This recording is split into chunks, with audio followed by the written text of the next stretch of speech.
अस्सलाम वालेकुम। Good afternoon. मैं सैयद मोहम्मद अली अल हुसैनी, सज्जादा नशीन दरगाह हज़रत ख्वाजा बंदा नवाज। मैं आज इसीलिए आप लोगों के सामने हूँ कि आज से मेरा दौरा शुरू हुआ है कैंपेन के लिए, वक्फ इलेक्शन के लिए। मैं अपना नाम नॉमिनेट किया हूँ।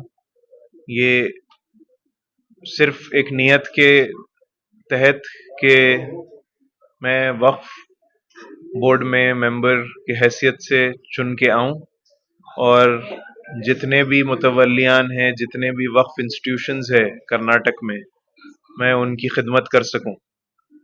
तो मेरी यही नियत है और मैं सारे वोटरों से जो वोटर लिस्ट में शामिल हैं उनसे गुजारिश करूंगा कि मुझे वोट करें और मुझे अगर आप लोग जिता के लाएंगे तो मैं आप सबकी बेहतर से बेहतर खिदमत कर सकूं और आप लोगों के मसले मसाइलों को जो वक्फ बोर्ड में फंसे हुए हैं या मुश्किल हो रही है उन सबको आसानी से हल कर सकूं। यही मेरी गुजारिश है। मेरे दादा, मेरे वालिद, उन लोगों ने बहुत दो दो तीन तीन बार वोट बोर्ड की नुमाइंदगी की और लोगों की खिदमत की। यही हज़रत ख्वाजा बंदा नवाज की तालीम भी है कि लोगों की खिदमत करना है। तो उसी मंशे से मैं भी आया हूँ।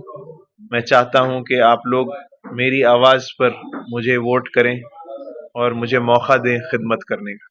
शुक्रिया।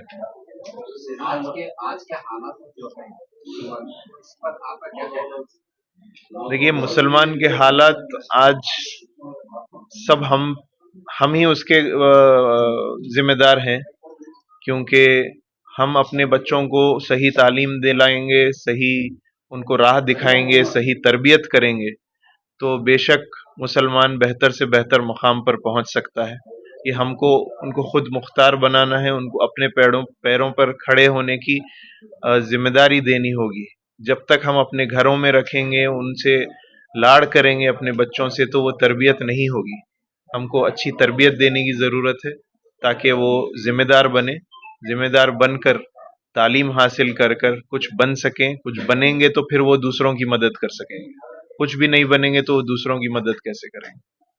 तो यही है आज की हालत मुसलमानों की। हमको चाहिए कि तालीम से इनको आरास्ता करें, इनको तालीम पर डालें। सब सब माँ बाप की मैं गुजारिश करूंगा कि अपने बच्चों को तालीम दिलाएं और बेहतर से बेहतर इंसान बनाएं। बुटवली को लेकर आज तक इतनी सियासत नहीं हुई है, क्योंकि ये बार ज्यादा से ज्यादा सियासत के ये चल रहा है। ये अब शायद अपने मेंबर चुनाने के लिए ये ऐसी काम हो रहे हैं, लेकिन मुतवल्ली का इलेक्शन हमेशा सिर्फ मुतवल्लियों के हद में ही रहा है। तो इस बार बहुत सारी ताकतें उसके पीछे लगी हैं। खैर, मैं उसके बारे में बात नहीं करूंगा, लेकिन मैं अपना इलेक्शन लड़ना चाहता हूं, मैं अपने बलबूते पर आना चाहता हूं, मैं आप सबकी मदद से आना चाहता हूं। ये मेरा अपना एक मंशा है। मेरे वालिद मोहतरम ने मुझे बहुत बहुत ज़माने से इसकी तरबियत की है कि वक्फ में क्या क्या काम करने चाहिए, कैसा कैसा आगे बढ़ना चाहिए। तो उसी ज़रिए से मैं इंशाल्लाह आगे बढ़ना चाहता हूँ।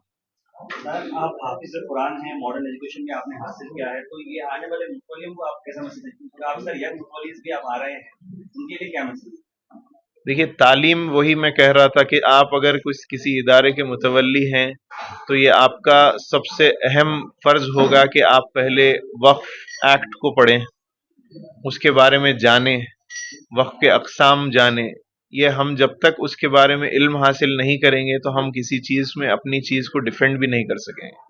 तो हमको चाहिए कि उसका इल्म हासिल करें, फिर हम उस पर काम करें।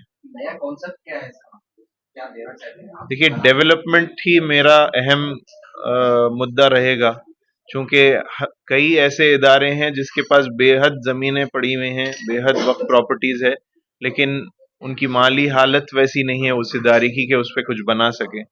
तो अगर उसके लिए कोई तरकीब हम निकाल सकें, गवर्नमेंट से मिलकर, माइनॉरिटी डिपार्टमेंट से मिलकर, वक्फ डिपार्टमेंट से मिलकर, बोर्ड से, वक्फ काउंसिल से, बहुत सारे स्कीम्स हैं, बहुत सारे ऐसे फंड्स आते हैं, लेकिन उसका सही इस्तेमाल अगर हो तो बहुत सारे इदारों को बेहतर से बेहतर फ़ायदा होगा।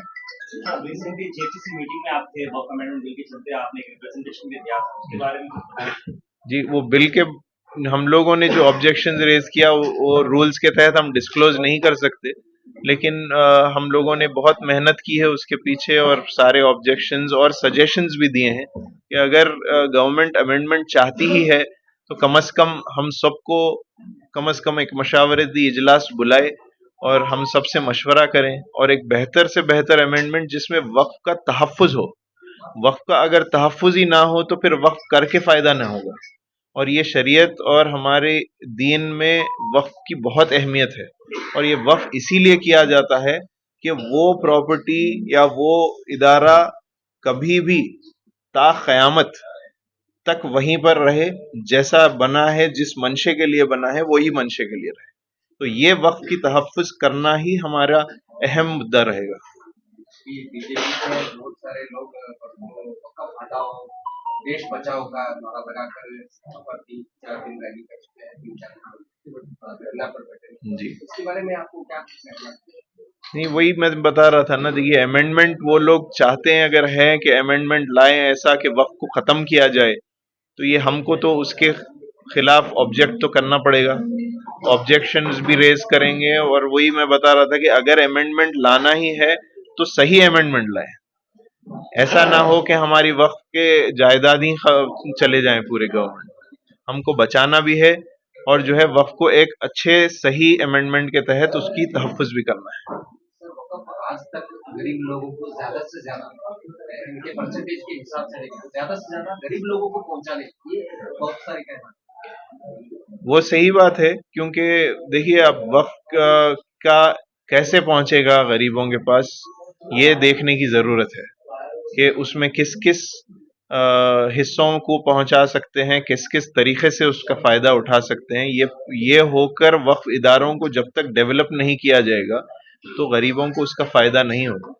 जैसे कि खानखाहों में खाना बनता है, खाना बँटता है, तो कम से कम खाने का इंतज़ाम हो जाता है, लेकिन इदारे बनेंगे तो उनके बच्चों की तालीम हो जाएगी।